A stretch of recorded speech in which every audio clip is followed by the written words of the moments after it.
तुम्हारे रिश्ते के लिए हमने एक लड़का पसंद किया है। अचानक अपनी माँ की बात सुन आरती चौंक सी गई। माँ, पर मैंने कहा था न कि मुझे अभी शादी नहीं करनी है। कम से कम 1 साल तो और नहीं, आरती ने झुंझलाते हुए कहा। बेटा, तुम्हारे पापा को ये लड़का काफी पसंद आया है और तो और बहुत बड़ी कंपनी में एक अच्छे पोस्ट पर है, आरती की माँ ने लड़के की तारीफ करते हुए कहा। पर बात तो ये है न कि मुझे शादी करनी ही नहीं है, आरती ने फिर झुंझला कर कहा। क्यों नहीं करनी है शादी? तुम्हारी पढ़ाई लिखाई से लेकर जॉब करने तक हमने कभी तुम्हें नहीं रोका। अब शादी की बारी आई है तो तुम्हें हमारी बात सुननी पड़ेगी, आरती की माँ ने कहा।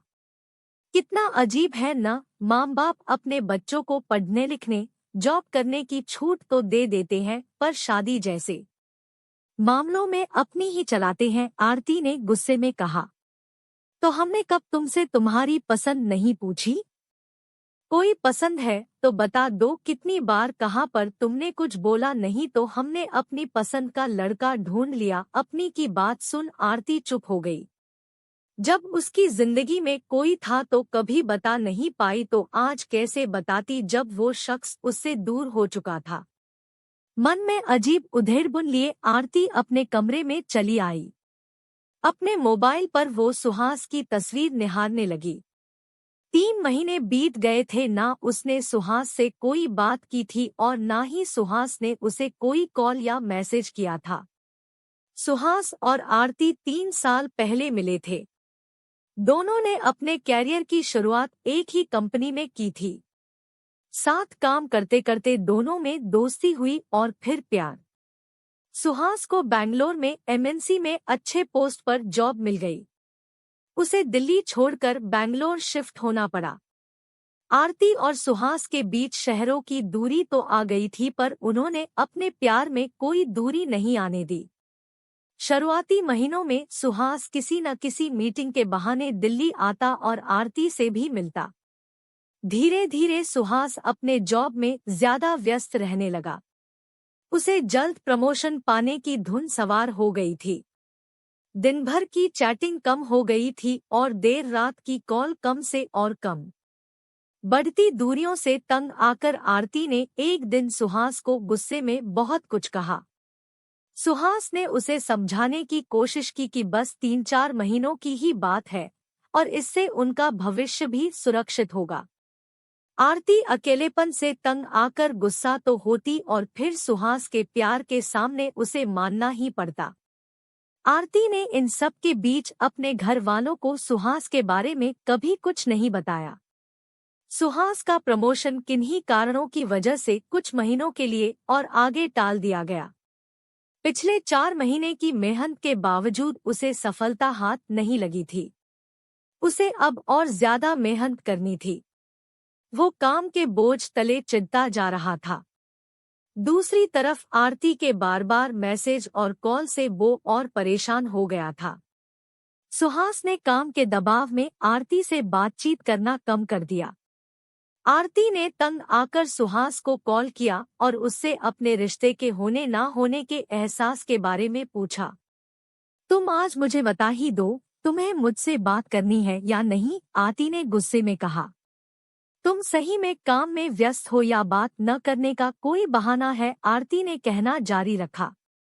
बताया तो था, काम है, प्रमोशन पाना है, उन्हीं सब में तो व्यस्त हूँ और मुझे इसमें तुम्हारा साथ चाहिए, सुहास ने समझाने की कोशिश करते हुए कहा। मुझे भी तो तुम्हारे साथ की जरूरत है, तुम क्यों नहीं समझते? मैं भी तो यहाँ तुमसे बात करने के लिए तुम्हारे कॉल या मैसेज का इंतजार करती रहती हूँ, आरती ने कहा। दोनों का झगड़ा उस दिन के बाद से बढ़ता ही गया। अब हर दूसरी बातों पर दोनों लड़ने लगते। फिर एक दिन वो हुआ जो नहीं होना चाहिए था। मुझे आज के बाद न कॉल करना और न ही मैसेज, सुहास ने गुस्से में आरती को मैसेज भेज दिया। जरूर, तुम्हें भी यही कहूंगी, आरती ने जवाब भेजा। उस मैसेज के बाद ना सुहास ने आरती से बात करने की कोशिश और ना ही आरती ने सुहास से। हर बार की तरह आरती शादी की बात टालना चाहती थी। उसे समय चाहिए था, शायद सुहास का इंतजार उसे तब भी था।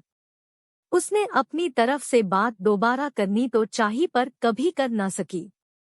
इस बार उसने अपने गुस्से को खत्म कर सुहास को मैसेज कर दिया। मेरे घर वाले मेरी शादी कराना चाहते हैं, उन्हें लड़का पसंद आ गया है।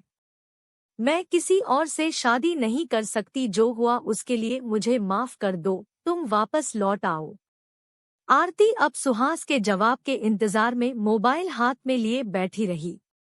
करीब आधे घंटे बाद सुहास का मैसेज आया। मेरी भी शादी तय होने वाली है, तुम भी शादी कर लो। मैसेज पढ़ मानो आरती के पांव तले जमीन खिसक गई। वो जिस रिश्ते को लेकर जहां खड़ी थी, सुहास वहां से काफी आगे निकल गया था। वो उसके इंतजार में बैठी थी और वो अपनी शादी तय करने वाला रहा उसे बिना बताए। आरती सारी रात रोती रही।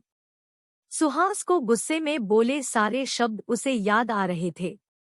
वो बार बार खुद को ही कोस रही थी। उसे अपनी गलती के लिए पहले ही माफी मांग लेनी चाहिए थी। पर क्या सुहास का प्यार इतना कमजोर था कि एक बार दूर हुए तो वापस आने की कोशिश नहीं की? सुहास की शादी तय होने वाली थी और उसने बताया भी नहीं। उसे शायद पता भी नहीं चलता अगर वो सुहास को मैसेज न करती।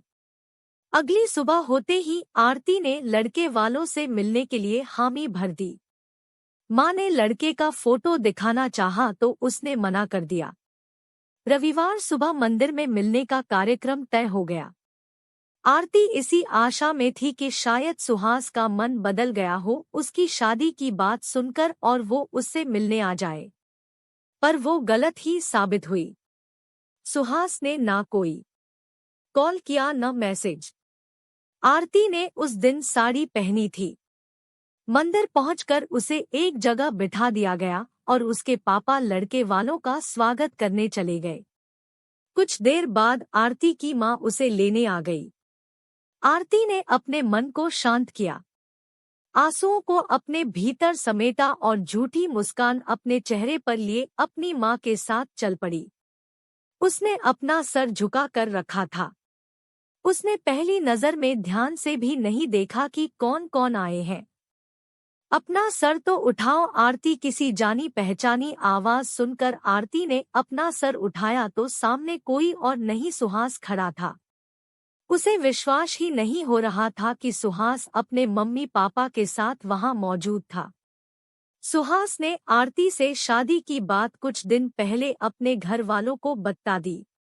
फिर आरती के पापा से मिलकर उन्हें भी सब बता दिया।